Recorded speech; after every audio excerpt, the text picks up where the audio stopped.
Fala galerinha, beleza com vocês? Legal! Hoje o papo vai ser sobre o protocolo HTTP. Bora lá então. Então olha só galera, o protocolo HTTP é extremamente conhecido aí como um protocolo de rede, né, para trafegar dados na internet. A gente vai conhecer um pouco algumas características dele na aula de hoje. Então vamos lá. O HTTP ele é a sigla para Hypertext Transfer Protocol, que em português significa protocolo de transferência de hipertexto.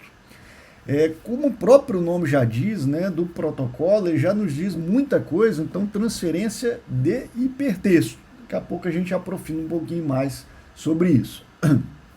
É um protocolo de comunicação entre sistemas de informação que permite a transferência de dados, tá, entre redes de computadores, principalmente na World Wide Web, na internet.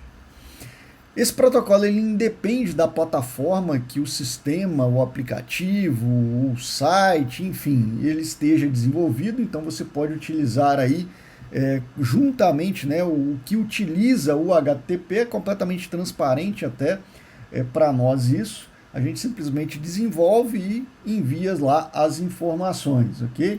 Então independe aí da plataforma. E quando a gente fala de HTTP, o que vem primeiro na nossa mente, né? A gente já lembra logo às vezes dos navegadores, mas o protocolo HTTP ele é utilizado por vários tipos de comunicação na internet. Um exemplo, né, é quando você está lá no seu aplicativo, e o seu aplicativo está carregando ou buscando dados lá do servidor, ele está utilizando também o protocolo HTTP, ou HTTPS, daqui a pouco a gente vai ver um pouco mais sobre ele. Beleza, e às vezes, muitas das vezes, a gente não para pensar, mas quando a gente está navegando, a gente faz uma requisição, seja lá quando a gente digita um endereço lá na internet, ou até mesmo a gente vai clicando lá ou navegando em um determinado site, a sua requisição ela trafega via protocolo até o servidor e o servidor devolve aquela informação para você. Isso é interessante porque independe da onde esteja o servidor e às vezes a gente nem parou para pensar onde está esse servidor ou a quantidade digamos assim, de quilômetros, às vezes milhões de quilômetros são trafegados aí de dados e às vezes a gente nem parou para pensar. Então olha só que interessante, você está às vezes aqui no Brasil, isso aqui é uma foto, né, da malha de rede da internet mundial, tá? Então aqui toda essa malha que liga os continentes são por meio de cabos submarinos, tá? Então às vezes, por exemplo, você está aqui no Brasil e você faz alguma requisição para um site, por exemplo, de compras na China, e aí você digitou lá um determinado site e tal, e aí você simplesmente, a sua requisição, ela é trafegada aqui, ó, do Brasil até aqui na China, por meio desses cabos, tá? E aí vai lá a sua requisição num servidor que fica em algum lugar lá, tá? E busca aquela informação e devolve para você. Isso a todo instante, tá? Então é muito interessante isso e às vezes essa questão de requisição a gente nem para pensar a respeito disso. Existem também, pessoal, outros protocolos na internet. Um deles é o P2P, se você já usou, né, o torrent para baixar algum tipo de arquivo aí na internet, você aproveitou, né, esse protocolo de comunicação, que é o P2P ou peer-to-peer. No modelo cliente-servidor, que é o modelo do HTTP, ele centraliza todo o trabalho, né, ou todos os arquivos no servidor, ok? Mas isso também pode gerar alguns gargalos. Né? Se cada cliente pudesse ajudar no trabalho, ou seja, assumir um pouco da responsabilidade do servidor, seria muito mais rápido. Essa é justamente a ideia do P2P. Não há mais uma clara divisão entre cliente e servidor, cada cliente também é servidor e vice-versa. É um outro protocolo. Existe também o FTP, que é o File Transfer Protocol, então um protocolo aí de transferência de arquivo. Ele é um protocolo usado para transferir arquivos através da rede TCP/IP e, claro, também através da internet. Apesar de ser relativamente novo, o padrão foi estabelecido em 1985, ao contrário do TCP/IP e do HTTP, que foram criados durante a década de 70 e são um pouco mais antigos. O FTP, logo, tornou-se extremamente popular, pois é fácil de usar, seguro e oferece uma grande gama de recursos. Então, para vocês verem aí que na internet também trafegam, ou é possível trafegar dados com outros protocolos, ok? E aí, pessoal, as requisições HTTP, elas trafegam texto, tá? Em um formulário com login e senha, né? Ele pode ser interceptado por meio do protocolo HTTP. Então, se você tem um navegador aqui, existem vários programas aí, sniffers, né, que ficam checando a rede que você está no momento. Então, se ele detectar, por exemplo, às vezes um pacote onde você lá digitou seu login, sua senha, a pessoa pode interceptar e ver esse pacote, ver o conteúdo desse pacote, justamente com seus dados de login e senha, tá? Antes de chegar lá no servidor. Isso é possível. Existem vários softwares e inclusive sistemas operacionais específicos com software para esse tipo de coisa. O Kali Linux é um deles, por exemplo. Mas enfim, e como isso, né, essa parte de segurança, ela pode ser reforçada no protocolo HTTP? Diante aí, né, do advento aí da internet e tal, e a evolução, houve essa necessidade meio que de incrementar ou de turbinar a segurança aí do protocolo HTTP, e aí foi criado aí uma camada a mais em cima do protocolo HTTP, que é o SSL ou TLS, de Security Sockets Layer, e o Transport Layer Security. Como é que ele funciona, né? A gente vê quando a gente está, por exemplo, num site seguro, né? Hoje eu diria que 90% dos sites hoje eles têm aí o HTTPS. Eu diria que é até raro o protocolo HTTPS não estar contido em algum site, e a gente vê ali por aquele cadeadinho que mostra nos navegadores. Eu diria até que hoje, por exemplo, quando você vai desenvolver para dispositivo móvel, as próprias tecnologias de desenvolvimento, elas já digamos assim, quase tornam uma obrigatoriedade você utilizar o protocolo HTTPS, justamente por causa da segurança, tá? E aqui no navegador é fácil identificar por meio daquele cadeadinho. Não sei se alguém já teve a curiosidade de clicar em cima daquele cadeadinho, mas ele mostra aqui, né, a mensagem de conexão segura e mostra até uma opção aqui de certificado. Clica lá no certificado que ele vai te mostrar aqui, por exemplo, o nome da empresa. Existem vários níveis de certificação HTTPS, tá, pessoal? As certificações mais, digamos assim, mais fortes, aonde identifica qual a empresa, todos os dados da empresa, enfim, é uma certificação paga, não é tão barato até, você paga aí o valor anual por essa certificação. E tem inclusive aqui, por exemplo, um exemplo do Instagram aqui, ó, do certificado do Instagram, aqui, ó, o nome da empresa, desenvolvido pelo Facebook, enfim, tal. E aqui o exemplo de um outro certificado um pouco mais, digamos assim, mais comum, tá? Aonde ele mostra alguns dados básicos da empresa lá, que é a desenvolvedora daquele site ou daquele sistema, ok? Então, se vocês tiverem curiosidade, quando estiver navegando, clica lá no cadeadinho e clica lá na opção certificado, que você vai ver algumas informações sobre aquele certificado. E como o HTTPS ele funciona? De maneira básica, ele funciona com criptografia assimétrica, onde qualquer informação que você digitar ou for trafegar é embutida um algoritmo, né, de criptografia, onde primeiramente é criptografado os dados por meio de uma chave pública. Aí o dado ele é trafegado, criptografado, e você consegue apenas descriptografar por meio de uma chave privada na outra ponta, e aí sim você consegue visualizar aquelas informações. Então, por meio aí de criptografia assimétrica que funciona o HTTPS. Beleza. Vocês conseguem identificar aí, por exemplo, o endereço na internet ou pelo menos os significados dos vários elementos que o endereço na internet possui? Então vamos lá, olha só. O HTTPS, o HTTP, é o protocolo. O www, aqueles dois pontos, barra, barra, www, e os pontinhos que tem no endereço são apenas caracteres separadores. Atualmente o www nem é mais obrigatório para você digitar, né, um endereço aí. O em azul aqui, ó, o nome do domínio, ok? Então, o nome do domínio lá, que uma determinada empresa, pessoa física ou pessoa jurídica, uma pessoa ou empresa registrou. O pontinho, que é o caractere, o edu aqui, que é o chamado complemento do domínio, e o BR, que é o local, né? Uns endereços aí de internet, BR aqui é o local referente ao nosso país aí, Brasil.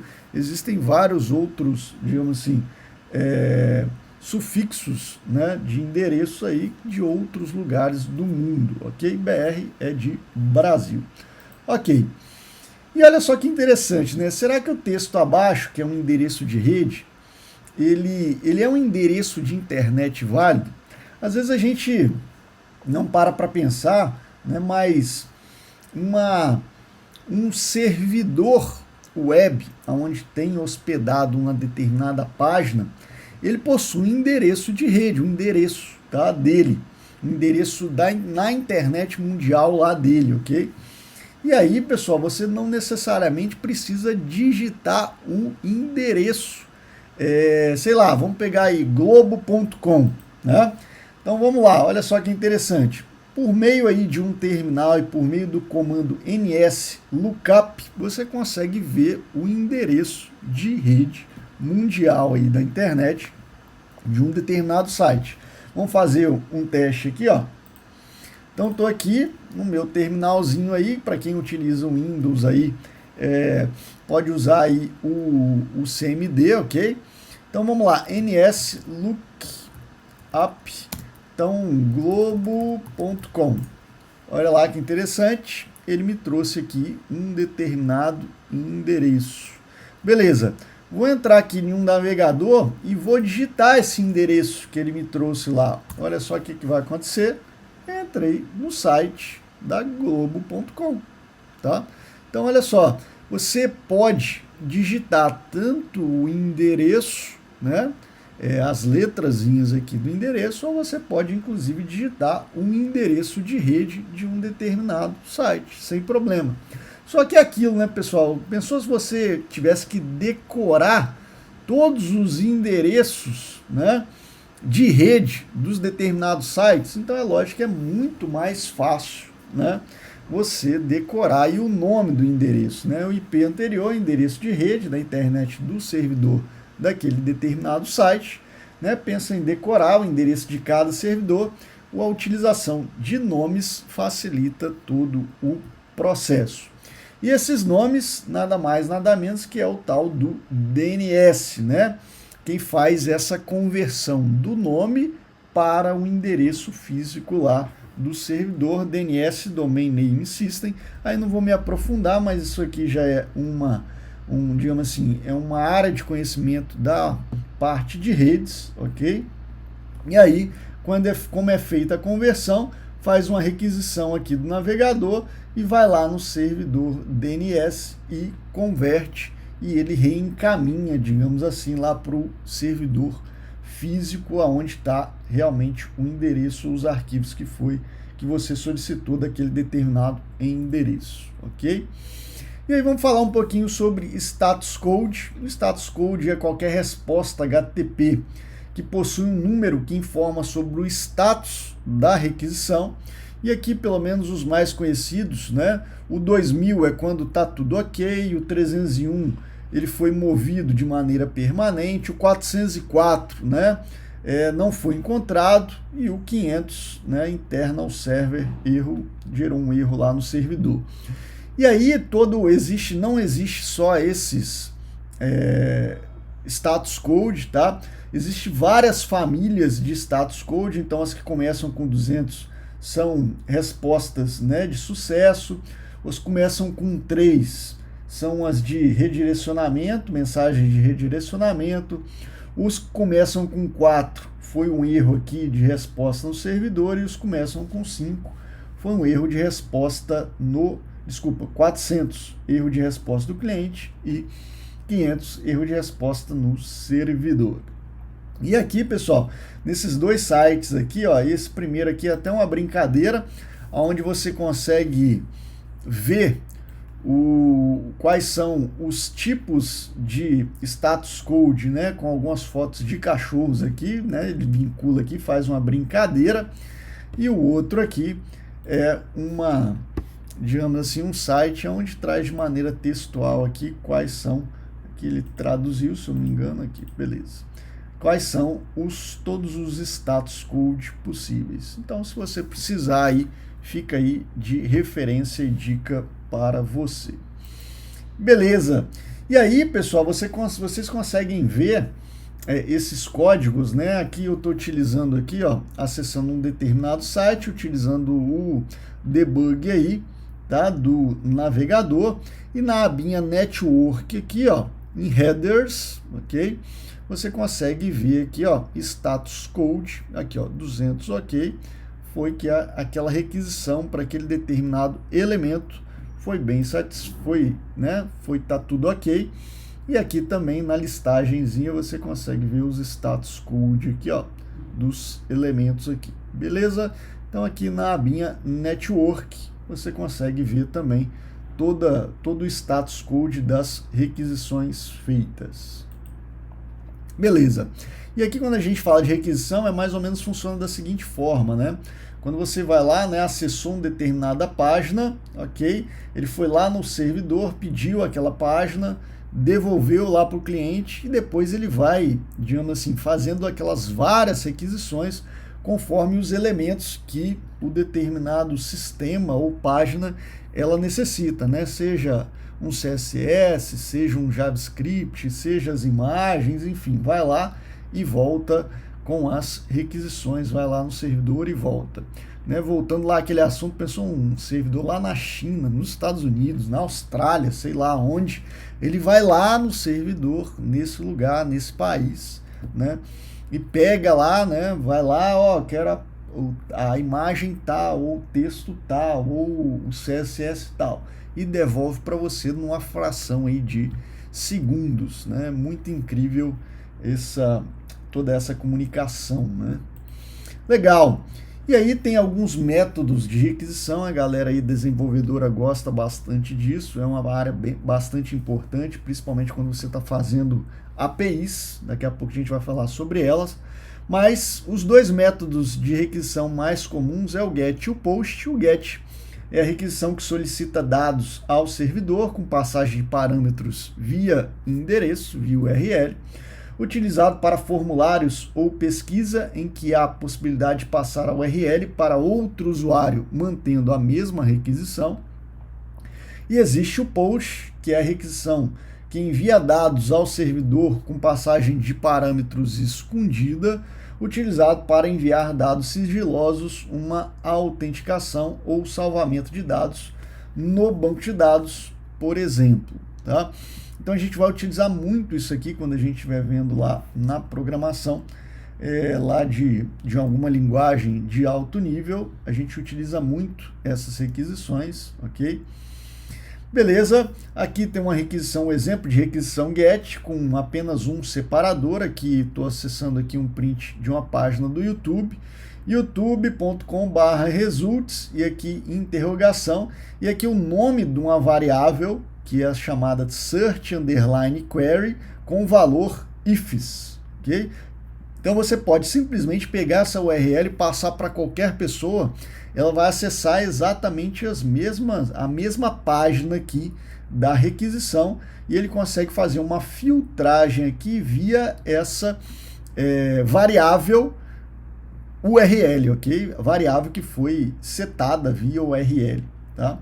Aqui é quando tem um separador, o primeiro separador é sempre uma interrogação, E depois, a partir do segundo separador, é o e-comercial. Então aqui eu tenho duas variáveis via URL setadas, que é o search query, e uma variável aqui chamada SP, com esse valor grandão aqui, tá? O search query com o valor ifs e o SP aqui com o valor CAI, porcentagem 253D.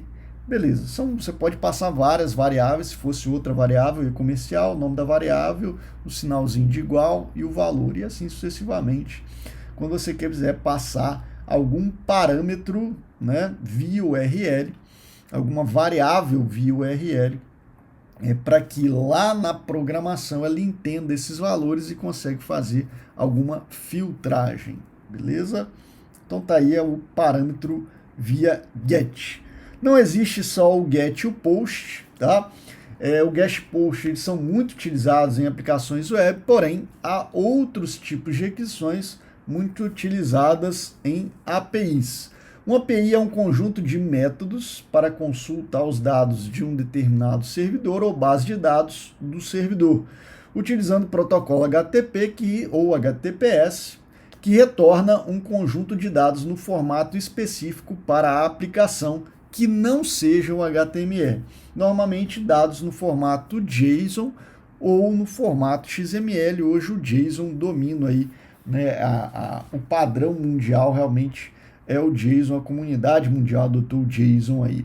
Então, basicamente, quando você precisa numa API, né, num aplicativo, por exemplo, de celular, que você não consegue você não consegue buscar dados diretamente em uma base de dados, você precisa utilizar uma linguagem de alto nível, uma camada que seja desenvolvido por alguma linguagem de alto nível que tenha conexão com o banco de dados. Então ele vai lá no banco de dados, então ela recebeu aquela requisição, eu quero buscar os dados de tal tabela, beleza. Ele vai lá, busca esses dados, essa camada, né? Ela busca esses dados lá no banco de dados e transforma esses dados para um formato JSON e devolve lá para o seu aplicativo, tá? Então essas requisições, esse tráfego de enviar a requisição e depois receber essa requisição e esses dados nesse determinado formato é trafegado via protocolo HTTP e com requisições específicas que a gente vai ver agora. Pode ser um GET, pode ser um POST, igual a gente já falou. Então GET, requisição para retorno de dados com parâmetros via URL. POST, requisição para envio de dados ao servidor de maneira escondida para uma determinada ação. Por exemplo, quando você vai enviar um login, né, ou quando você vai enviar até mesmo fazer uma gravação de dados. Existem outros, tá? Então aqui tem alguns exemplos e até aqui, ó, uma referência aí que ele mostra quais os tipos de requisições possíveis. Então tá aqui, ó, várias, né, a especificação aí, tá, das requisições, fica aí de referência para vocês darem uma olhada, muito interessante esse site. E aqui o GET, requisição para retorno de dados, POST, requisição para adicionar, né, ou adição de dados na base de dados, o PUT ou PET, requisição para atualizar dados na base de dados, e o DELETE, requisição para deletar dados na base de dados. E aqui, normalmente, a atualização, ele envia um parâmetro aqui, que é para qual dado que ele vai atualizar, e aqui também um parâmetro para qual dado ele vai deletar. Beleza, então esses daí são os tipos de requisições mais comuns, tá? E API significa Application Programming Interface, e REST num passado aí, né, chamado APIs REST, hoje o pessoal chama só de API. REST vem de Representational State Transfer, que é basicamente um tripé aqui entre a URI, que é como se fosse a URL lá, o endereço da requisição, a operação que vai ser executada e a representação dos dados que foram trafegados aí, ok? E aí aqui, antigamente, né, a ideologia surgiu com o termo Web Service e posteriormente foi substituído por API REST e hoje é normalmente chamada só por API. E o futuro aí, pessoal, será que a única forma de melhorar a velocidade da internet mundial é apenas com mais disponibilidade de banda? E aí fica aí uma dica aí para vocês de pesquisa sobre o protocolo HTTP2, que é um novo protocolo aí de tráfego de informações via internet, que aí promete melhorar a performance da internet mundial. Fica aí a dica de pesquisa para vocês. A gente fica por aqui e nos vemos nas próximas aulas. Valeu, galerinha!